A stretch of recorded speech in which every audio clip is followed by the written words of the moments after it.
এখানকার সব পাখি খেতে খুব তেতো আর ঝাল। তুমি এখানকার কোনো পাখি খেতে পারবে না। তুই কি ভেবেছিস তুই এ কথা বলবি আর আমি বিশ্বাস করব? পাখি না খেলে আমি এ কথা বিশ্বাস করব না। আচ্ছা ঠিক আছে, আমি তোমার জন্য একটা পাখি এনে দিচ্ছি, খেলেই তুমি বুঝতে পারবে। এরপর কালু সেখান থেকে পাখি আনার জন্য চলে যায় আর প্লেটে করে পাখি নিয়ে আসে। এই দেখো, আমি তোমার জন্য পাখি এনেছি, খেয়েই দেখো কেমন স্বাদ। ওরে বাবা গো, ওরে মা গো, এটা আমি কি খেলাম গো? ছি ছি ছি ছি ছি ছি, পাখি খেতে অনেক তেতো আর ঝাল। কেন যে এই বিটফুটে পাখি খেতে এসেছিলাম?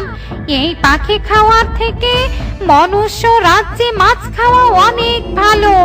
আমি আর এই পক্ষীকুলে একদম